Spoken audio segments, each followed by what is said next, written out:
We want to be selling $2 million homes like this. How do we do it? Did you always sell the luxury properties, or did it just kind of fall into place? Absolutely not. If you want to get into the luxury property market, you need to know. You know, it's interesting when you get that first $3 million sale, then you get a $4 million sale, then you get a $5 million sale. People want to know that you can sell at that level. What did you have to do to secure this sort of listing? That's a good question. Sensitive is the right word. That is something that you know about real estate, that it is 24/7. It depends who you're dealing with, but you've just got to be. Agents, welcome to the Get Keen podcast, your number one destination for learning how to get the most out of your real estate career. I'm Dan Lee, founder of Plum Property, one of Queensland's largest independent real estate offices, and Plum Partners, where we've helped dozens of agents create, run and grow their very own agencies. On Get Keen, I chat to high-performing agents, principals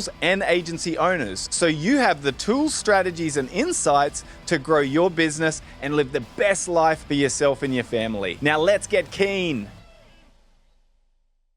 All right, we are back. You are here and you are ready to learn. I said, are we ready to learn? Absolutely we are, because that's what you do on the Get Keen podcast. We have some of Australia's best top talent in real estate here to help you learn how to get the best out of your real estate business. And today for episode 42, I can't believe we're at 42 already. That's huge.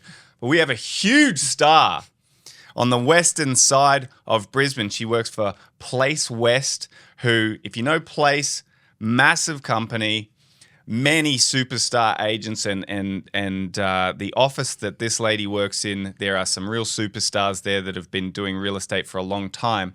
And Sacha Hennessy, sitting across from me, thank you so much for coming in and sharing some wisdom with our listeners today. Thank you for having me. No worries. Now, Sacha has been in real estate for 10 years now. So when someone's been in it for 10 years, they can give you some stories and they can tell you what it takes to go from the bottom to the top. And in her office, Place West, she has been consecutively number one for 6 years. Number two in the entire organization. She sells around 40 to 50 properties every year at an average price of $2 million. So we're really sitting in the luxury market, which is really what I focus on today, because, you know, Sacha, I get a lot of agents when I talk to them and they're getting into real estate and they say, oh yeah, I really want to go for that luxury market, you know? And I'm like, oh, do you, mate? Oh, good on you. Like every Tom, Dick and Harry, right? Yeah, and it's so interesting that you say that, because I've been thinking about you know, obviously talking to you today and thinking about the concept of luxury. And you know what? We should be privileged that someone is asking us to sell their property, whether it's a one-bedroom apartment or whether it is that very bespoke multi-million-dollar home. But you know, it's funny. I actually get a lot of people coming to me at open houses, predominantly slightly older folk, saying, "Oh, we know that you're a late-in-life real estate agent, and we want to be selling $2 million homes like this. How do we do it?" And you know, as you know, there's no simple answer to that.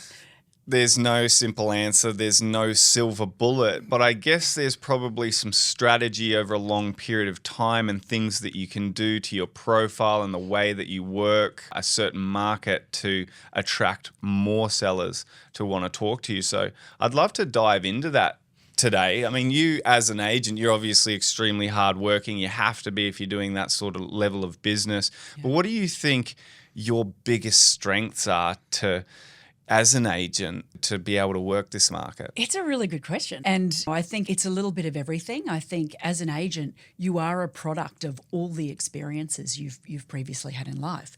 Now, I feel like I've been quite fortunate that I've had some great experiences over my previous working life, I suppose, and just my previous life that have just culminated in, well, this being the right thing for me to do, such as I was an accountant, so I've got some really good business, some good negotiating skills. I also, when I was at home looking after my kids, I renovated a lot of homes and did a lot of work building and renovating luxury properties. Okay. So it is interesting how you can be a combination of all of those experiences that you've had. I am really seeing that, as we talked about, every day is different. Every home is a little bit different. And I think it's really important to, I guess, take each one as an individual home, which they are. Really do your homework, not just with the home, but with the area. And when you are dealing in those luxury properties, there can be a really high level of detail that it's important to be across, but also be able to read the room. That some people will be really impressed by that and think that that's really important. Others won't. So what is it with your buyers and your sellers that's important to them to bring them together to get the right deal done? That's really interesting what you're saying. So you said you've renovated a lot of luxury homes, so that's given you a lot of intel into costs of renovation, styles of property, things like that. You obviously use that to your advantage. Do you find that that's what owners are looking for when you come into their home, to like know details about what they've done? I think that's right. A house I recently sold in Outlook Crescent jumps into my mind. I loved that it reminded me so much of a house that I'd built. And I think because of that experience, I immediately could see elements that I know are really important to the owners. And, again, whether that's going to be something that's going to be important to a buyer or not, it does depend on the buyer. But I think they really appreciated the fact that I noticed those things. And I think if you have been through the process yourself, you put your blood, sweat and tears into it. And you know that those little things, they can be big things when it comes to, well, certainly you're always trying to maximise the sale price. So, just giving the home the edge, giving it that little bit of a push that it is worth where we're trying to pitch it. Sure. So what could an agent do to increase their knowledge about these sort of luxury homes so that when they're in them, they can talk the talk? Yeah, look, I think it's about being interested. If you are interested in what you're selling, that really helps. I subscribe to a lot of architectural magazines, and they also have there's a lot of online content. Again, it's just being across current products. The work that's being done in Brisbane is incredible. I think in the last 10 years, it's gone absolutely, bananas what the expectation is for a home in terms of your finishes and how it's presented to the market. So there are so many different things that you can be across. And I guess if you're interested in that makes it easy. But if it's not something that comes naturally to you, just start looking into those. Buy a couple of home magazines. Yeah. Look on Instagram. There's some fabulous architects in town to follow, and even builders. The local builders are doing a great job, and that can be a really easy way to pick up those details that you'll be across, which will impress the vendors that you've noticed that. And also the buyers. Why do they pay more? Well, they pay more because of what's gone into this home. Yeah, for sure. So agents hear that. If you want to get into the luxury property market, you need to learn the product. You need to know how to talk to people who have these homes. What are the modern trends? What does it cost to renovate? What is house cost versus land cost? All of these things to show owners that you have knowledge about their product. That's going to typically impress them and make them feel comfortable that you're going to know how to talk to buyers about their home. Sacha, did you always sell the luxury properties, or did it just kind of fall into place? Absolutely not. And I think that is the wonderful thing about what I do. Yes, I've got a pretty high average sale price, but within that, I've just sold a $500,000 one-bedroom unit, and as well as selling $5+ million homes. And I don't want to say they're exactly the same, but you know what? The process there's a similarity when you're selling a home, a unit. The process should be the same. There's just varying degrees of price and of the people you're dealing with. What do you think is the main difference when you're selling the $500,000 home compared to the $3 million home? Where do you need to elevate yourself as the agent on the higher end home? Yeah, look, I find I provide a pretty full service for whatever I'm selling, but I understand what you're saying. And what you have to do when you are selling that higher priced product is you might find that maybe your vendor and maybe the buyers need a little bit more, not necessarily hand-holding. They want your time, they want your attention, they want your accessibility. And, that is something that you know about real estate, that it is 24/7, as much as we can turn our phones off and we do have some downtime. we're available. And, especially when you are selling a high-end product, the people you're selling to may be very time poor. Yeah. A lot of the time they're represented by buyer's agents, which can Yeah. help with that, accessibility and that timing. But it's so important to be available to, I guess, meet their needs as best as you can, given not just the value, but the importance of the job that you're doing. Yeah, sure. So do you find that high net worth clients need more of your time? Like, you've just got to be a bit more sensitive to that they're expecting a higher level of service. Sensitive is the right word. It's and because that can vary wildly. It is so interesting. I've dealt with fund managers doing multi-billion-dollar deals who are virtually a walkover in a negotiation, versus others that are really tough as nails, and it becomes a very difficult negotiation. It depends who you're dealing with, but you've just got to be ready for whatever hits you, and I think that is one of the interesting things that I've found about real estate is it's so important to read the room, whether it's your seller or whether it is the buyer, because they generally want to be treated a certain way. You're never quite sure which way that is, depending on the person. Some people want their hands held. Others want you just to step back and give them space. So you've really got to look and listen. And it's so easy to talk, especially when you love what you're selling and there's so much there that you want to convey to a buyer. Sometimes they're not interested in what you've got to say.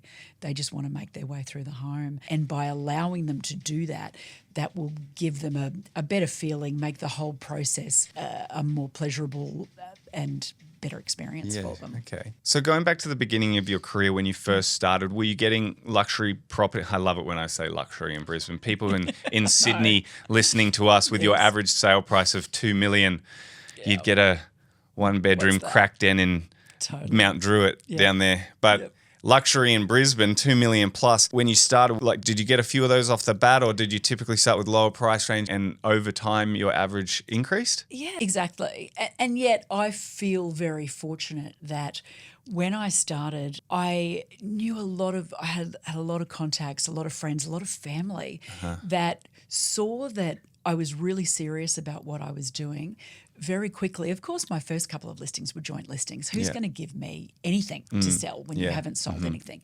So, I guess for people starting out, it's okay to attach yourself to another agent. That'll give you the kudos very quickly. Yeah, sure. And I love that my first listing, my principal pretty well secured the listing, but I ran it. And I guess immediately I saw that I can do this. Yeah. And then you just leverage off that. That gets you the next one. I think 12 months later, I resold that first home that I've sold. If you appropriately market yourself and appropriately market these sales, people very quickly see that you can do it. And then it is, look, I think I was fortunate in the area that I work in. I mean, my office is in Paddington. The Paddington median price is now probably $1.8 million. So I do work in an area that on average the houses are more expensive. So that helps with your average price. But also I think it's interesting when you get that first $3 million sale, then you get a $4 million sale, then you get a $5 million sale. And I guess it's about the other, I guess people want to know that you can sell at that level. I think as soon as they see one and you've done it pretty well, that can just help the ball roll from there. You just need some runs on the board, but it's getting those first ones, which is really hard. But I love that strategy that you said. In the beginning, no one wants to sell with you because you haven't done anything. It doesn't matter what you say or how good you think you are. If you don't have runs on the board, it's hard for an owner to go, I'll sell my house with this person who's never sold a property like mine. They don't want to. That's right. So attaching yourself to another great agent. So agents, if you're in this position, if you want to sell higher end properties, find an office that has a great principal or a leader that you can join their team and you can work with them for a period of time and help them grow their business. And then they have a pathway to success for you and they can possibly help you to secure some high end listings or be attached as the second agent on their listings to help build your profile a little bit so that that when people view you online, you don't look like the new kid on the block. What's the biggest list sale you've ever done? That's a good question. I sold a really beautiful home in Mackay Terrace, Barton for just over $5 million. Beautiful, $5 million. So that's huge in Brisbane. What did you have to do to secure this sort of listing? Was it easy, or were you up against some stiff competition? Oh, you're always, look, whatever you're selling in the inner west of Brisbane, you are up against some tough competition. In this case, it was the client was someone I dealt with in real estate before. And look, I think that's the other thing that people can underestimate the value of. The work that you do with buyers. These were some buyers I'd previously dealt with. They didn't buy through me, but they'd bought a home and done a beautiful job on it. They had myself and multiple others in. It was an interesting one. I always find that appraisals are a very interesting part of our job and a difficult part of our job. We're not valuers. But, of course, owners want to know what's my home worth. I tend to be a conservative estimator on price. This was an unusual property. I think the highest sale in the area prior to this was around $4 million. There had been a $7 million sale many, many years before. So that's a pretty big gap and a bit of a wasteland when you could see that this property was a bit special. Look, I guess the owners respected my knowledge of the area, my knowledge of their home. They'd done a really beautiful job with it. And the fact that I believed in the product can also be something that can assist with I think all of that helped, but I think you might even be missing a key part of why you might have got this listing, and that is because of the service level that you gave them as buyers. And this is something that I want to touch on, because in real estate, we're always told, chase the sellers, find the people who are selling, give free appraisals, and I talk about that a lot.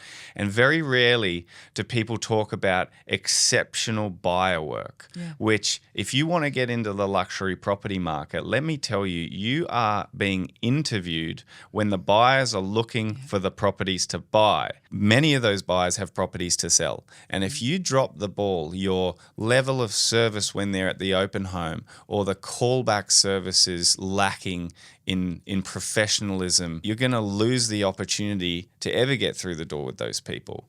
So that's where I think you probably excel, is the way that you deal with the buyers. Yes. Can you run us through what you do with buyers and how you might identify an opportunity and what you would do to try and just softly chase up and get an opportunity to work with them? Hey guys, just quickly, if you're loving this content and you're a real estate agent that's already thinking what it might be like to have your own real estate business and brand, then check out the show notes. There'll be a link to our Plum Partners website where you can leave an inquiry and me or one of my team members will reach out. We help agents to create, run, and grow their own real estate business and brand so they can earn more and set up a better future for themselves. So get keen, get in touch. Now let's get back to the episode. Absolutely. And look, I want to throw in immediately that we don't take away from the work that local buyers agents do.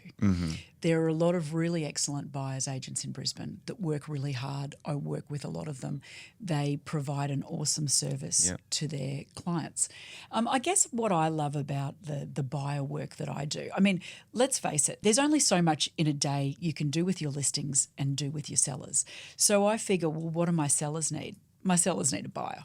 So I'm always keen to do lots of buyer work. And I guess when I started out, that's another thing that agents starting out can work really hard on, is their work on buyers for all the reasons that you've just mentioned. Look, I think buyers often feel marginalised. A lot of agents, they're busy. They won't call them back.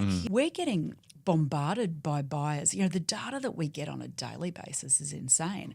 Whether it's an email from realestate.com. Now we're getting text messages. We're getting contact through our agent profile, either on realestate.com domain or our own websites. I'm getting contact on social media. I get messaged on Instagram all the time. Great. Love all of this, by the way. I'm always happy to get my properties out as many different ways as I can and get myself out as many different ways as I can. And I always talk to, the people I work with. I've got a great sales associate, Jenny, working with me. And I always talk about spending that extra 5 minutes with a buyer. It's not a lot of time out of your day. They really appreciate it. My sellers would really appreciate it, because I might put them onto one of my homes that they hadn't actually contacted me about. It is, you can get so much information out of them that you can't get from that one line email from realestate.com or that text message that says how much. I want to know a bit more than that. I want to know more than that because, well, I don't want to waste my time with someone that's not qualified. But I also don't want to be showing them homes that they're not interested in, that perhaps they can't afford. Their time is precious, as precious as mine and my vendor's time. So it's all about time management, but also about the fact that I do know that buyers become sellers, and buyers and sellers are important in the process of selling. So let's say you're calling back buyers, and you made a good point not to spend that extra 5 minutes. I know a lot of agents, you're very busy. You've had 5 open homes on the weekend. You come in Monday morning, you've got 50 people to call, and you just call up. Hey, just calling to see if you like that property you came through on the weekend. Yes, no, you didn't like that one. What price? Okay, well, if there's anything else, I'll let you know. See ya.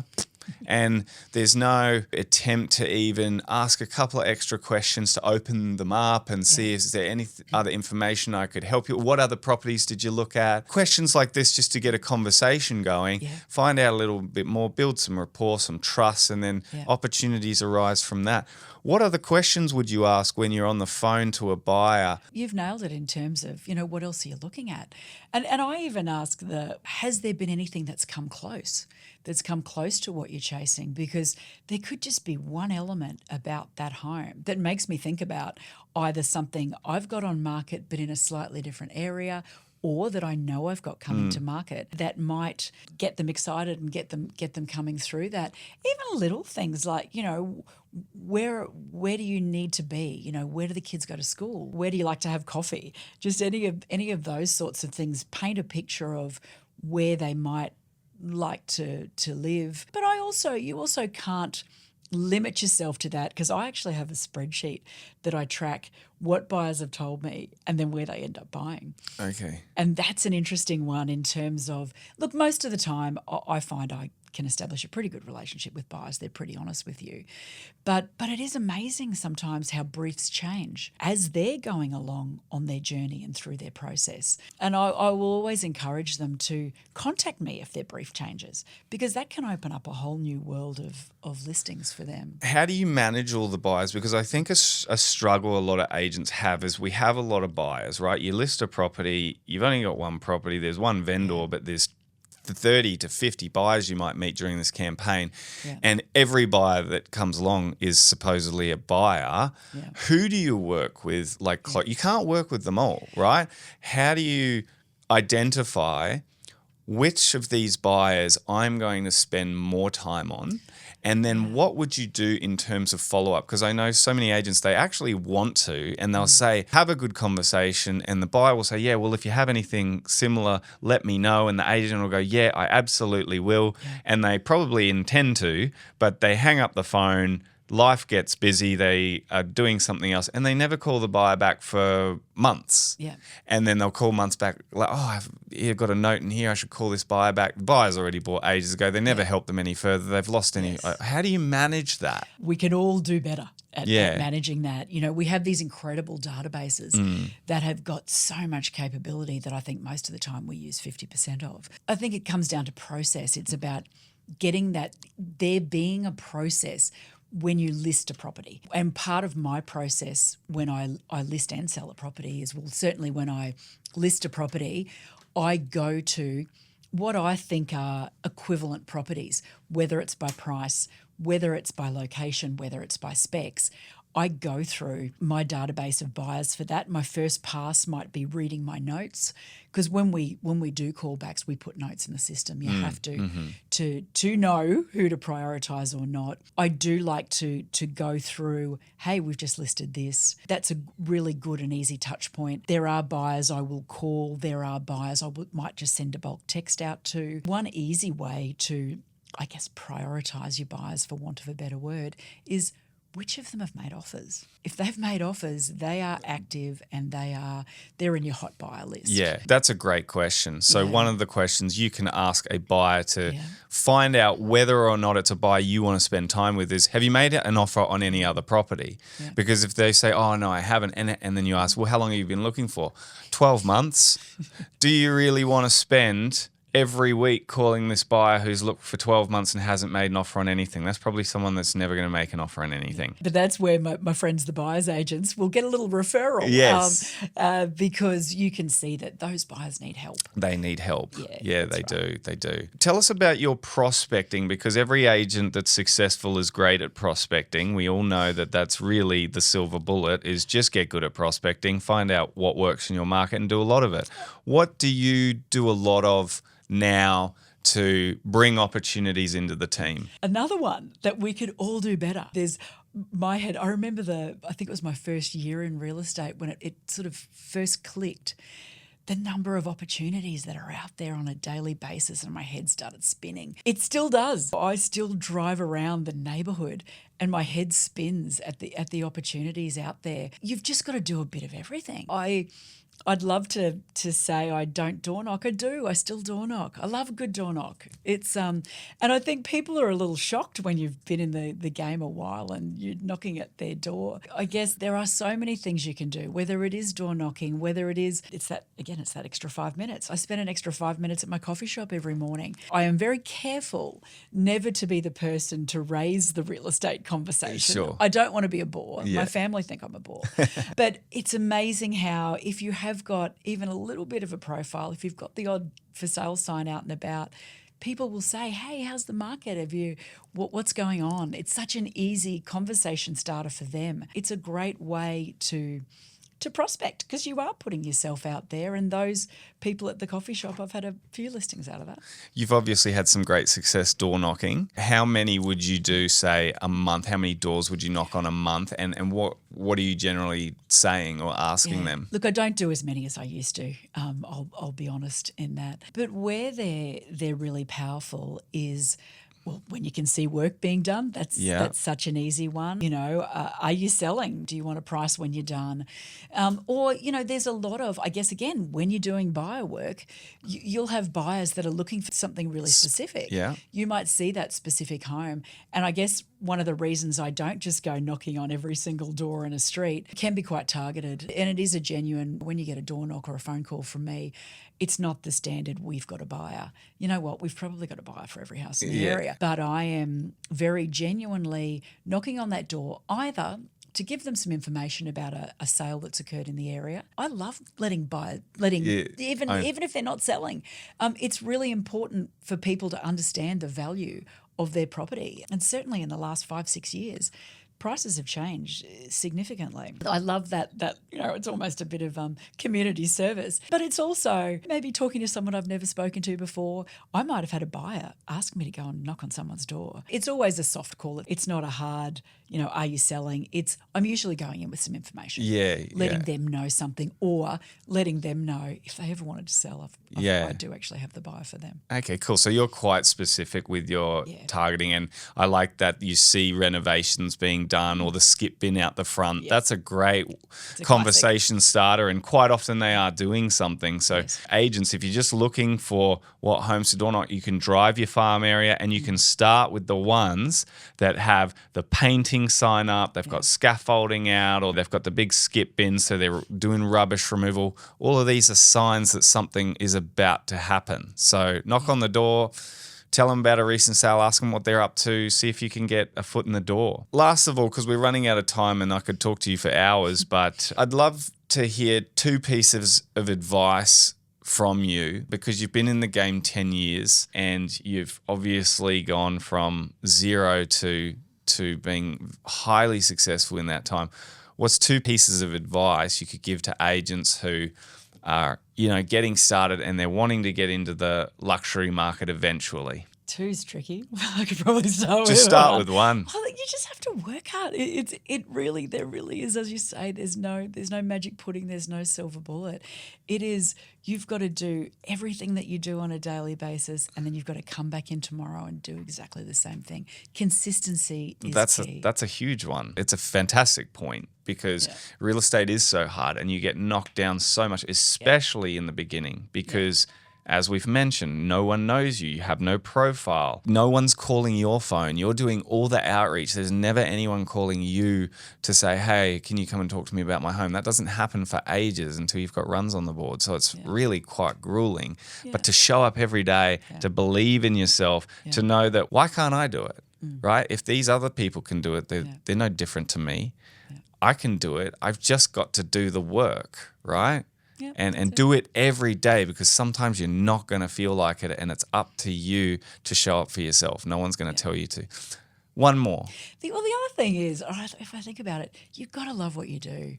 You know, when you look at the amount of time that you will spend doing this, you know, if you love it, well, then you do show up every day because you genuinely love what you're doing. You won't believe what will flow from that.